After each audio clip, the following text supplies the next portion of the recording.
Ladies and gentlemen, Daniel Tolson here with my amazing assistant and gorgeous wife, Ninny.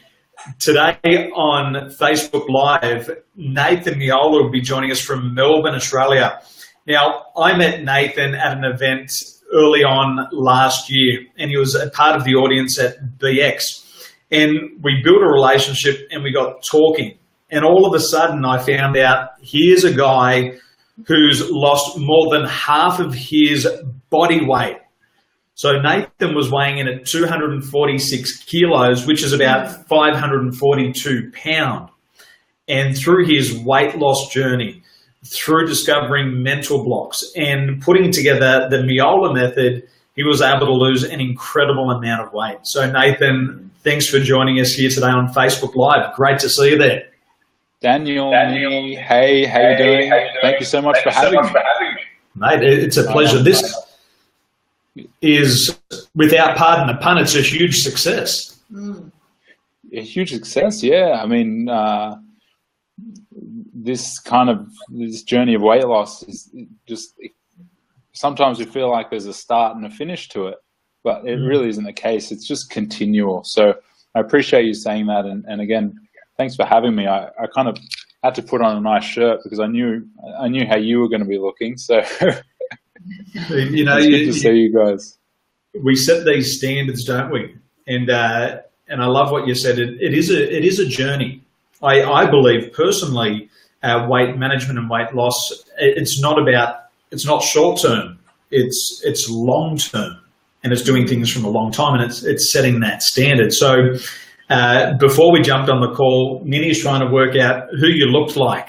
That's right. So I'm thinking that at the end, I believe probably the mix of Tony Robbins and The Rock. The Rock. And The Rock. Oh, look, I'll take that. I'll absolutely take that. I might have to work on the voice a little bit, get it a little bit scratchy, and maybe I have to brighten my teeth or something for The Rock because he's got a beautiful, beautiful smile.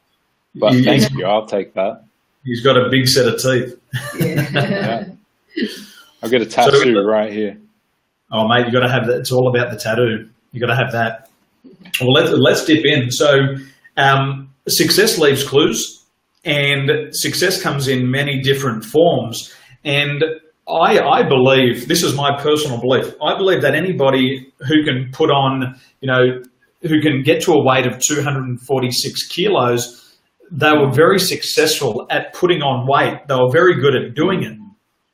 How did you get to a stage in your life where you weighed 246 kilos? That's such an interesting way to put it.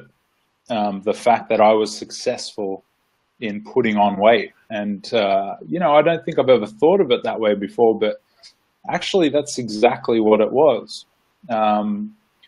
So, I mean, I've been asked this question a lot, and a lot of the time the answer just kind of comes out. I mean, in mumbles and dribs and drabs. I grew up with a family who enjoyed food and, Italian background. But the truth is, it's not until I've been able to step out and do a little bit more work on myself that I've been able to look back and really figure out why.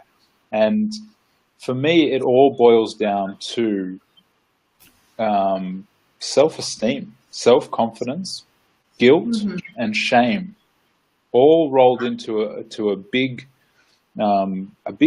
basically like a storm, right? That hung over my head, and it started from very young. And for me, the mechanism that I had discovered to help treat those negative emotions was to reach for food. And I found there's a couple of moments in my life that really stand out as defining moments. And one of them was, I remember being sent to bed without dinner. And I was so incredibly angry and upset that I had been sent to bed without dinner that I went upstairs and I cried for a couple of hours, cried into my pillow, and was really, really angry. And with that emotion, I waited for my dad to go to bed. And when I knew he was in bed, then I crept back downstairs and I started making myself sandwiches with peanut butter and butter. And I just kept eating them and eating them and eating them the whole time in my mind, I was basically cursing my dad, swearing under my breath, and with a lot of hatred and a lot of anger and upset. While I was crying, I ate until my stomach was so sore that the emotional pain wasn't there anymore. And that's a moment that I refer to as a very moment that's kind of seared in my memory as one of those moments that creates those triggers. And from that moment on, it was really just a pattern where I attempted to stuff down the emotions, the negative emotions, with food. The problem was I ended up stuffing down all the emotions and blunting them completely, and then my perceptions and my reality and the identity that I created all revolved around maintaining this weight gain, and it really continued on from there. I mean, that toxicity in the mental realm is phenomenal. There was guilt there. There was an anger. What other toxicity was there inside the mind? So, the anger was being projected back to your dad. Also, what else did you go through? There was a lot of shame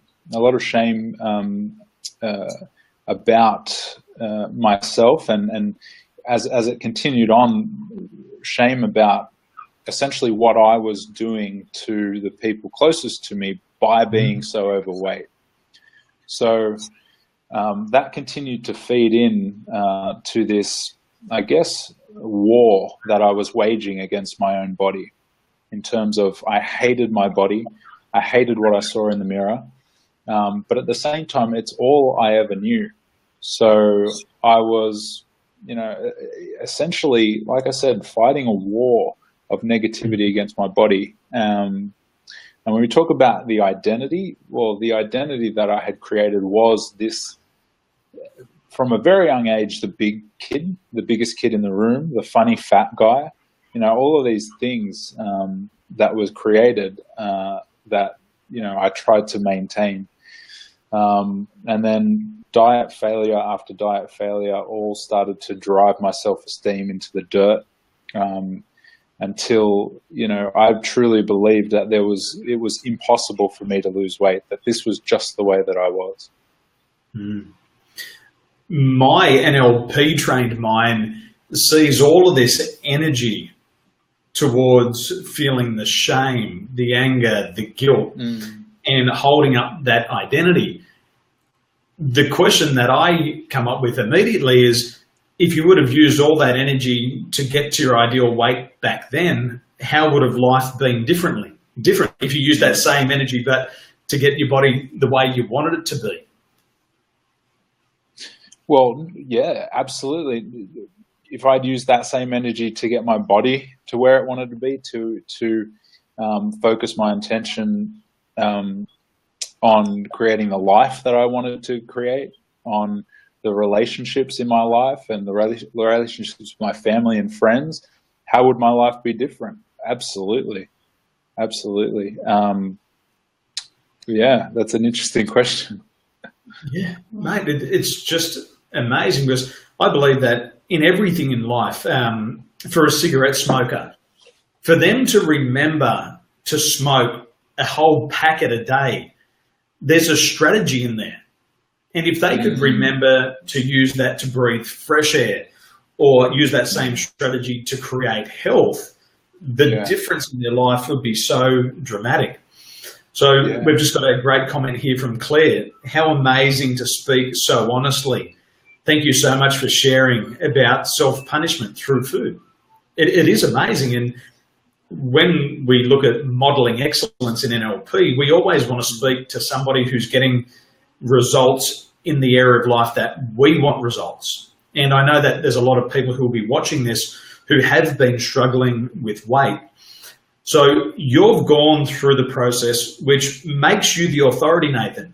You know better than anybody else how to put on weight. You know better than anybody else how to do those emotions and to stuff it down with food. You are the authority here.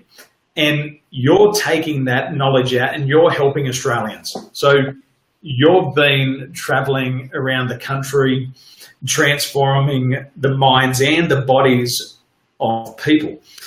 Why do you love doing that? Why is it important to you? It's important to me because I see in others what I felt in myself, and I have come to the realization that we are all the same. We are all the same, going through the same story. And people who are struggling with their weight, essentially they're being let down. They're being let down by this weight loss industry and the fitness industry. And there is such a focus on the physical aspect of weight loss that, you know, we've got an increasing amount of people having weight loss surgery these days.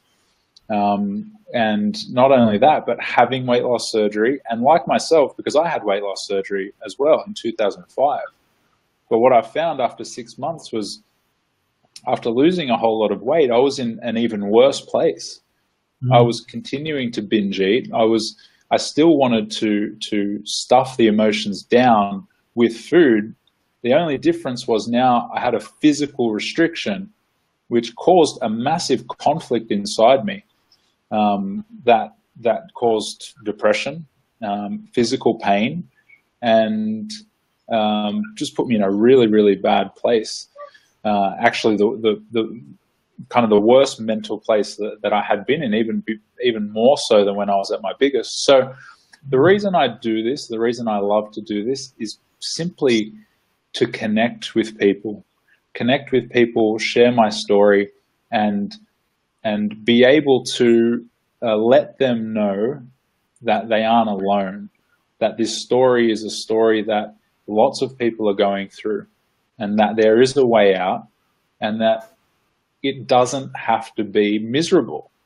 That weight loss doesn't have to be a prison sentence that people assume, because that's all they've ever known about diets. You got to lock yourself up, you got to shackle yourself, and you got to, you know, get fed, you know, the 3 square meals a day that you hate to eat. No social life. Eliminate everything that brings you joy in this world. Just grit your teeth and get through it. And then by the time you finish, well, then you can do your sentence, walk out of the jail, and everything's going to be great. And you're going to rejoin society and go back to doing all the things that you loved, and finally be happy. Well, it's just not the truth. It's just not the truth.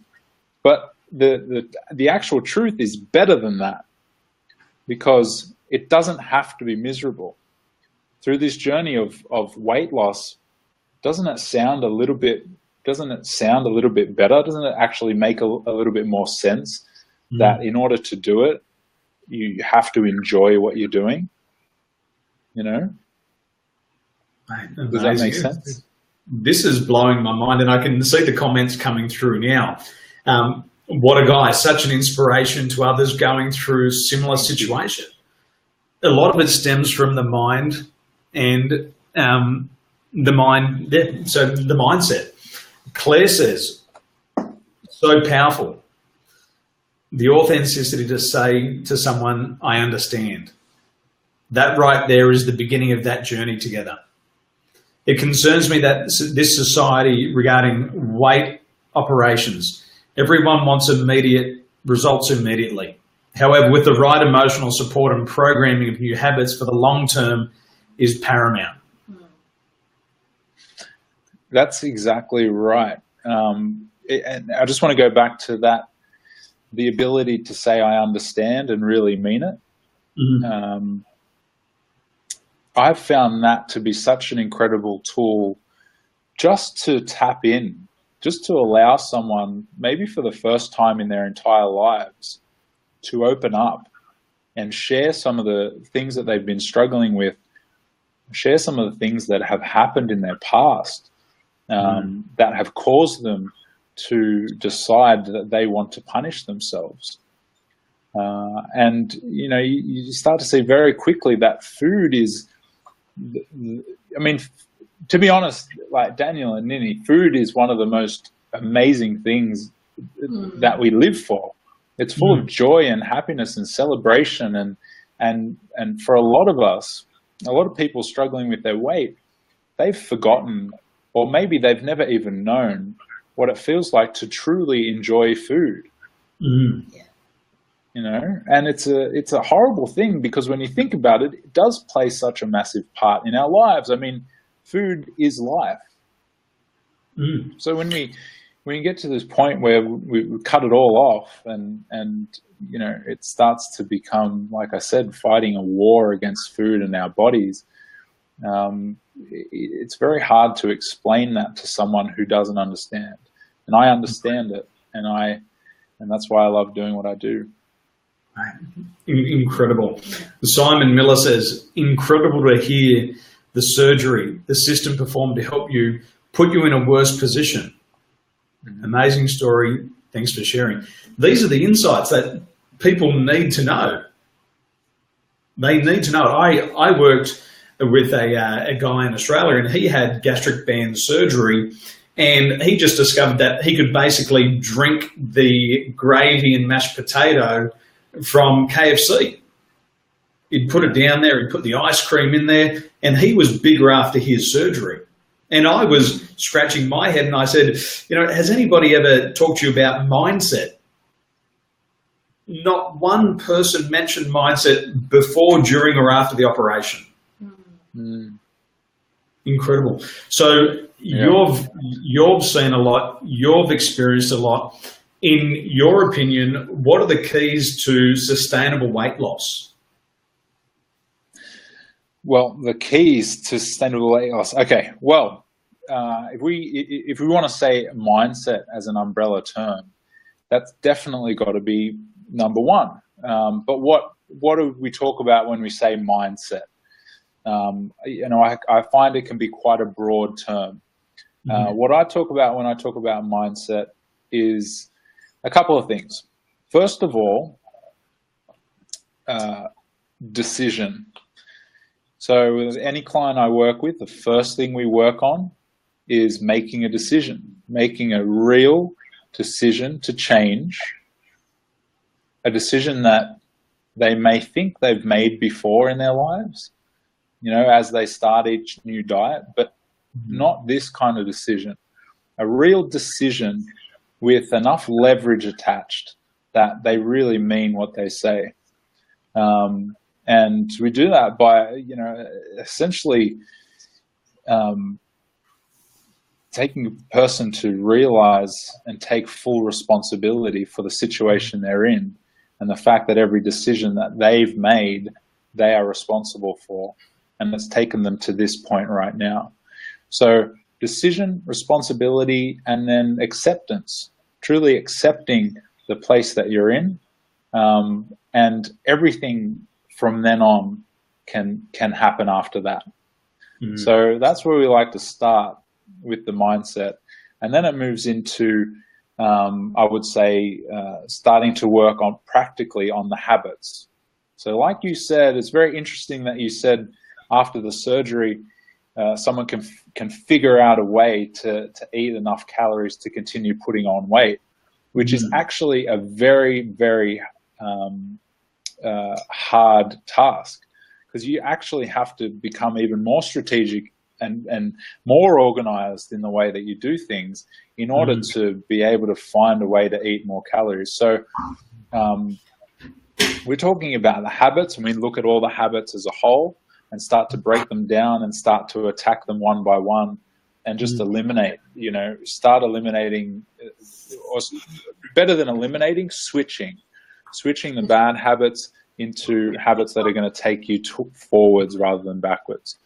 And when you get down to that level, it's very simple. You start with the easiest one, and you just start with that one and just keep moving. You know, one habit every 2 weeks is 26 habits in a year. You know, you can start changing things so slowly that you don't even know there's a change. Hey. Oh, yeah. So habits. So and then I would, responsibility, acceptance, habits. Yeah.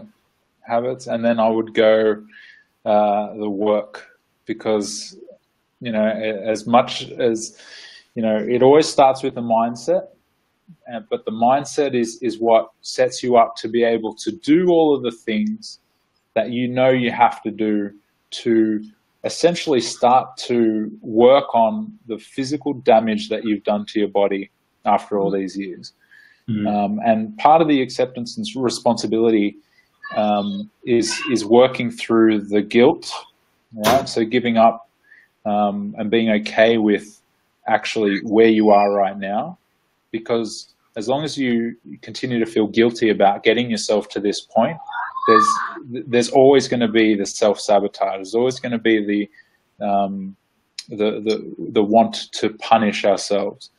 So at that point, there's work to be done, and that's physical work. That means exercise, and then physical work in terms of the food as well.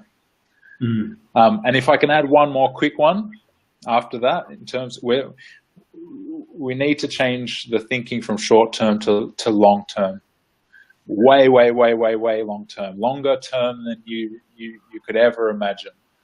So we expand that right out. And realize that this isn't something that you're going to start and finish. This is something that is going to become your life, and it has to. I mean, the changes eventually that you go through are going to be quite drastic, but we do it in a way that's progressive and incremental to get you to that point over the long term. Yeah. I'm just mapping this out on paper as you're going through it, and it has the law. This totally fits the law of belief. First of all, we start with our thoughts. You know, what is it that I say to myself, which then in turns influences our feelings. And here you're talking about the guilt, those feelings of guilt, that feeling of wanting to punish myself, which the feelings then determine our actions. And the actions here, you clearly said it, was the self-sabotaging behaviors.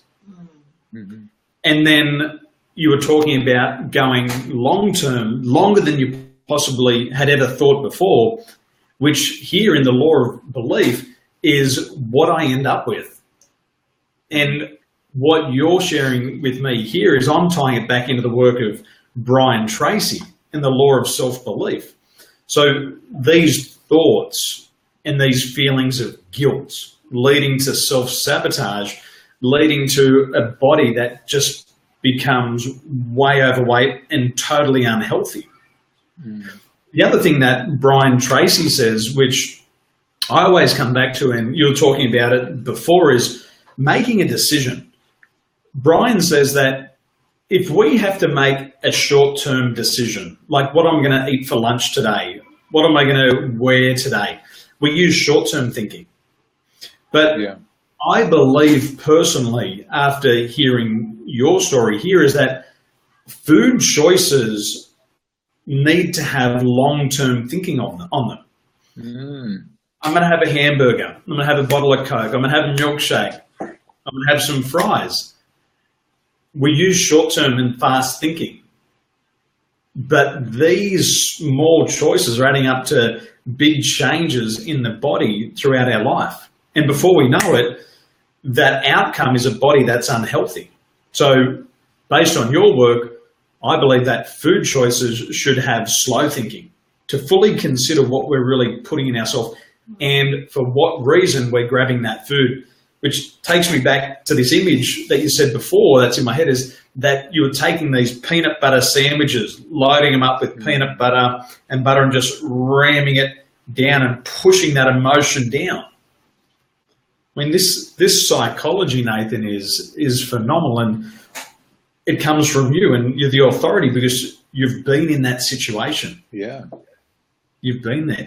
So in terms of mental blocks, you talked about this self-sabotage and you talked about guilt.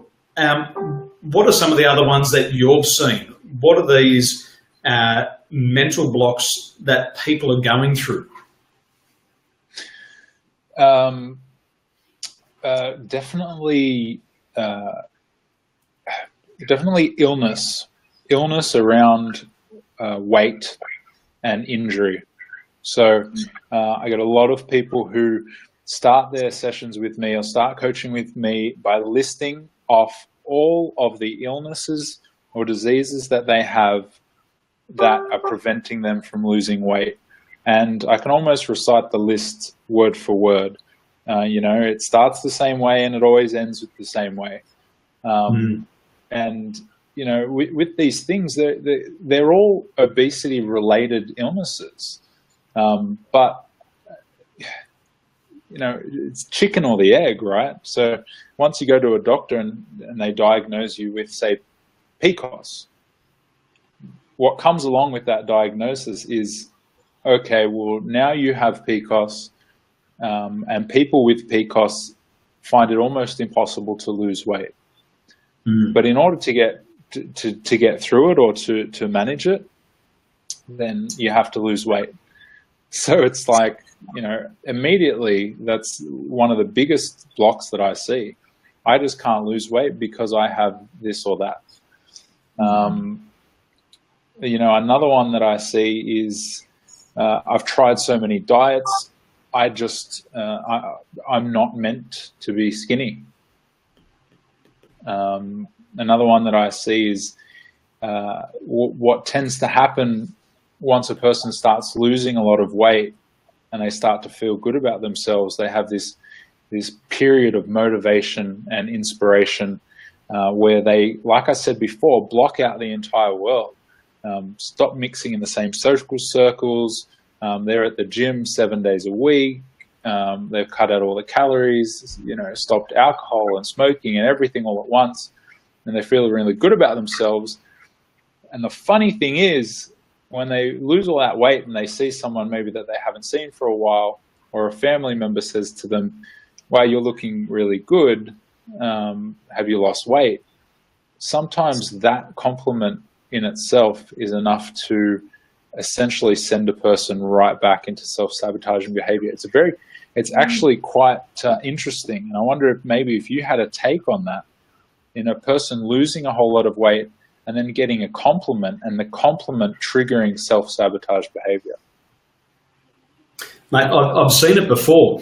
A lot of people don't feel worthy of success. And they get these compliments and they've achieved something and they don't feel worthy of the compliment. So what they do is it's almost like an internal rebellion. And we also call it homeostasis. The body is set at a temperature of about 37 degrees. If you go up a couple of degrees, you get illness and you get really sick. If you drop your temperature down a couple of degrees, you get really sick. So what happens is, if you start to get out of this comfort zone, and then this is a very sensitive topic for you, that one comment is enough to bring you all the way back in. And I love what you said there it's these self-limiting beliefs.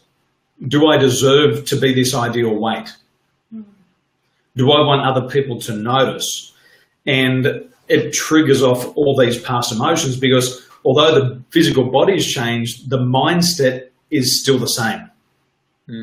Yeah. So I'm still struggling. And that's interesting that you said that, because that's the other thing that I notice, especially with weight loss surgery patients, because with weight loss surgery these days, I mean, it's gotten really quite good. And when I say good, I mean that the technology now means that you can walk into a surgery, have surgery, and 6 months later be 60, 70, even 80 kilos lighter. And as far as I'm concerned, 6 months for that type of weight loss is the blink of an eye. I mean, it's just no time at all. It's the closest thing that we've got to a magic pill, literally, that you take the night before, go to sleep, and wake up the next day 70 kilos lighter or at your goal weight. And there's just absolutely no way that there's enough time for the mindset to catch up.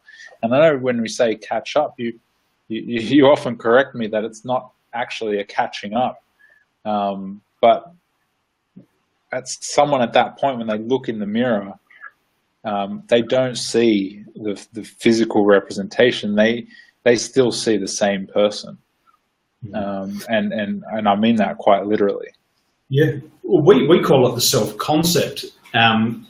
All changes and lasting changes, we believe, with changing the self-concept, and there's three parts to it. First of all, it's your self-image. How do you truly, honestly see yourself right now? And we have to be honest about how we look at ourselves. It's like in the process of weight loss, you've got to jump on the scales. You have to measure yourself, hips, thighs, buttocks, chest, all of that. So your self-image is how you see yourself right now. The second part is your self-ideal. Who is that person you really want to become in the future? And then the third part is it's the self-esteem. And that's how much you like yourself. And through the journey of weight loss, you might lose 60 kilos of body fat or weight, or you've lost some muscle, whatever it might be. But what's that internal relationship with yourself? If that hasn't been improved, then when you do look in the mirror, you see the same person before, just in a different form. Because there's an old saying is, wherever you go, there you are. And we spoke about that once before, and you might lose the weight 6 months, blink of an eye. But if you haven't changed that person internally, you're going to still battle with the same problems. Yeah. Yeah. Can I briefly talk also, and I completely agree with what you said, and I love that. The self-concept idea, those three parts. But the one thing that I've realized in the clients that I've been working with, a lot of them are still, there's a client that I work with, I sat with for 3 days and did 3 days of pretty intense coaching together. Now, she had weight loss surgery, lost a whole bunch of weight, but after a traumatic event in the recent past, had started to put on all of this weight again. She had even already had skin removal surgery. And what we discovered in the course of the coaching was it was very hard for her to accept the reality of where she was again in terms of putting weight back on, because she was still measuring herself against her biggest self, or the worst version of herself that she could remember. She was measuring herself now against that. So, every question came back to, oh, well, back then I couldn't walk, but at least now I can walk. Or, back then I was whatever weight it was, I'm still 10 kilos under that. And it was incredible to me to realize that if you're measuring yourself against the worst version of yourself, the person you were at your very biggest, then you're literally being dragged back into that same image, into that same person. So what I do with the work that I do is change the yardstick, change the image that you're measuring against. And sometimes it's difficult because you need to create now a vision that has never existed before, but that's completely new. A vision that's that gives you something to strive towards. And when you can create that vision so strongly that you can grasp it and feel it and live it every day, then that's pulling you in a direction of forward momentum. It's pulling you in the direction that you want to go, rather than saying, I'm okay now because at one point I was much worse, because essentially you're still working on that old image. I love it. When it comes to the last 60 years of self-image psychology, the psychologists say the more we focus on that person on the past, the more we become that person again. And when we look to the ideal person in the future and we constantly focus on that, we will become that. One client that I worked with years ago, He had 3 heart attacks. He had 3 failed businesses. He had 3 failed marriages, and he lost a daughter. And his whole life was about living in the past. And he couldn't lose his weight because all he looked at was this fat guy in the past. And if we keep looking at that same person, look at those same problems, like him, it's repeated. 3 heart attacks, 3 failed businesses, 3 failed marriages. And he was always looking to the past. And he had never considered looking to the future. But when he did look to the future in his mind, he saw the exact same person going through another failed business, going through another failed relationship, and having another heart attack because of the way he was living his life. Once he changed that image about himself in the future, he lost 17 centimeters around his waist within 2 weeks. Wow. Because he gave his mind a new instruction. Yep. And the body followed. And the body followed. Mate, amazing. Mate, what about self-love and self-worth? How important is self-love and self-worth through this process of achieving your ideal weight and the process of releasing it? Self-love is an interesting one because a lot of people that I work with have a really mixed up concept of what self-love means. And I think there's probably a fear in there. Actually, I know there's a fear in there that if I were to love myself the way I am, then that's going to give me free rein to go completely off the rails and eat everything under the sun. And I'm probably going to blow up to another 100 kilos heavier than I am now. How can I possibly love myself? The only thing stopping me from putting on all this weight is the fact that I'm on my own back, that I'm punishing myself, that I'm keeping tabs, that all of this. But what people need to realize is that self-love is essential, absolutely essential to success in weight loss, to success in any area of your life, really, but particularly weight loss. And accepting and showing yourself some compassion and developing self-love for the person you are, not just the body that you have, but the person that you are at the deepest level, means that if you truly love yourself, then you don't want to punish yourself by eating food that makes you feel bad. You don't want to punish yourself by eating foods that destroy your energy, that make you sluggish, that make it hard to get up out of bed.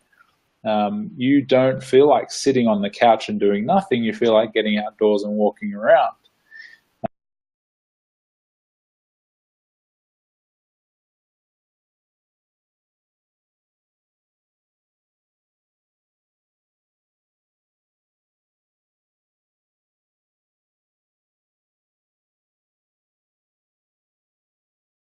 Perhaps his internet dropped out.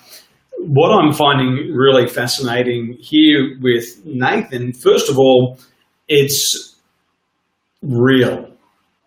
He has gone through this. And for anybody who's gone through a journey like this and come out the other side and starts to help other people, these are the real authorities. And this is just amazing. I have this internal representation of Nathan putting these sandwiches down his throat in order to suppress the emotions. And from a psychology point of view, Daniel Fielding, great to see you there, mate, is that we suppress our emotions and we actually try to push them down because they're so painful.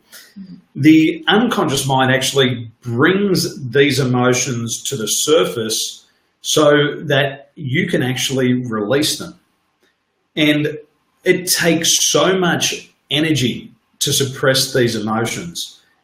If we use that same energy that we use to trap that and actually use it to go out and chase what we want, we would get exactly what we want.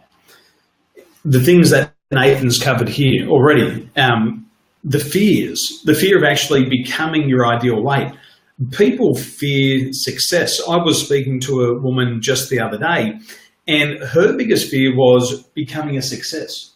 Because in the past, whenever she got what she wanted, it was taken away from her. And this same pattern had repeated throughout her entire life. And it was truly amazing. So Nathan, welcome back, mate. Good to see you there once again. Continue to where we left off. So you're talking about the self-love being essential.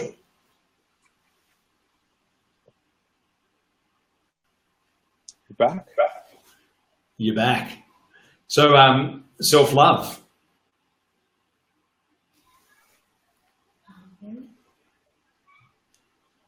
Looks like we might have a little bit of a delay there in Melbourne. So hopefully Nathan will join us back there. Let me just share some of these comments. Claire Horsley, she's felt like that. You back, mate? You ready to roll? All right, I think we're a little bit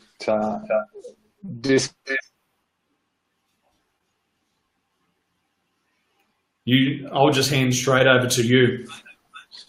Yeah, I think so.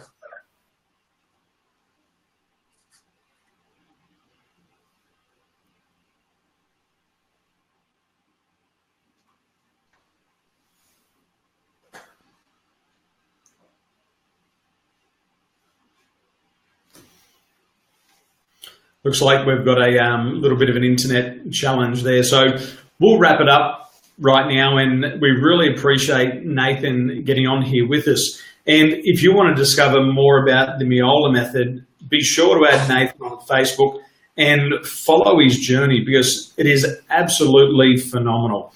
Here's a guy who was weighing in at 246 kilos and has lost more than half of his body weight. This guy's the authority in the field, and I really highly recommend that you speak to him one-to-one. So ladies and gentlemen, wherever you are in the world right now, good morning and good evening. Have a great day. Trent, one more before we go. Trent Donahue. After speaking on the phone to Nathan, I felt better and my weight loss started. He really helps people not only with weight loss, but helping you mentally. So make sure you get a hold of Nathan today, reach out, let him know that you're on the live and begin the conversation. So wherever you are today, have a wonderful day. Yep. And we'll see you all very soon. Ciao for now.